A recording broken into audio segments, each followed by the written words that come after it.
ordena, o Senhor não pediu, o Senhor ordenou.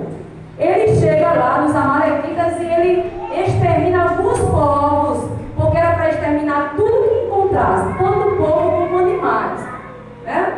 Aí o que é que Saul faz?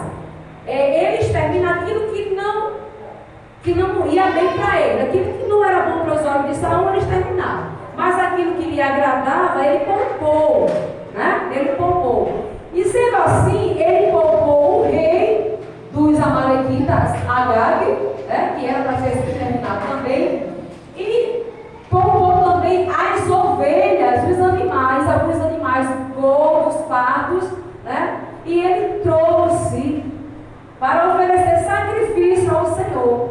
Porém, o Senhor não se agradou disso. Por quê? Primeiro, foi quando ele disse: teria tanto o Senhor prazer em holocausto? Primeira coisa, por que Deus não gostou dessa atitude? Porque o Senhor tinha dado uma ordem e ele não cumpriu a ordem. Então, o sacrifício de todo, porque ele não cumpriu a ordem, por isso que a Bíblia diz que melhor é obedecer do que sacrificar. Porque para Deus o importante era o quê?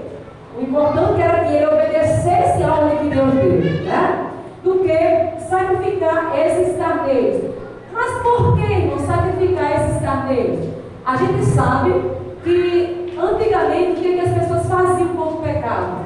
Quando as pessoas pecavam, eles pegavam os cordeiros e matavam esses cordeiros como sinal de arrependimento. Ou seja, os cordeiros pagavam o preço pelo meu pecado, pelo pecado dos irmãos, né?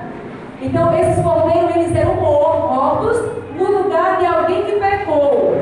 Então, as pessoas pecavam e ofereciam como forma de sacrifício pela remissão dos pecados das pessoas, carneiros, né? Sangue de animal, pegavam os animais e sacrificavam.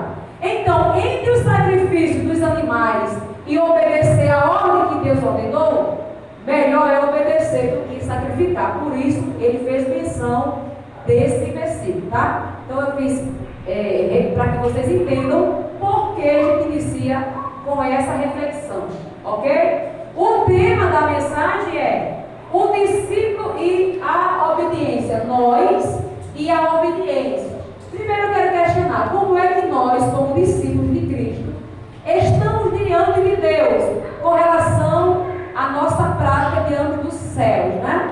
Será que realmente eu estou realmente fazendo aquilo que realmente o Senhor quer que nós façamos?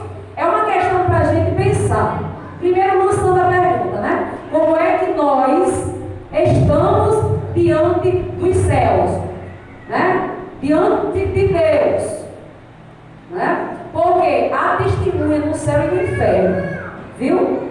Se a gente faz algo de errado, os demônios são os primeiros a saber, né? Vamos dizer assim, porque ele é o primeiro a julgar, a condenar, e ele está lá observando o que a gente faz.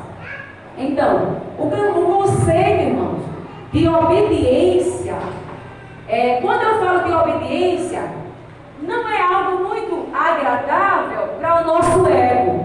Quando eu falo de obediência, eu vou falar de renúncia, certo? Porque eu só obedeço se eu negar algo que está me exigindo, não é verdade? A obediência ela vem através de uma exigência, certo? E o conceito de obediência, viu, irmãos?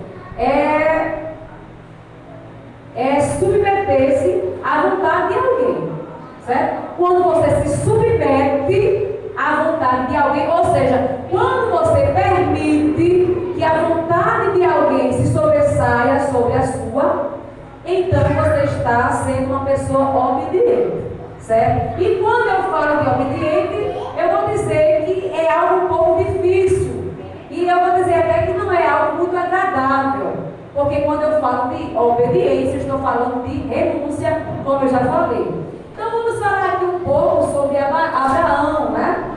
Abraão, que um homem de muita fé e que eu vou fazer menção aqui da obediência de Abraão.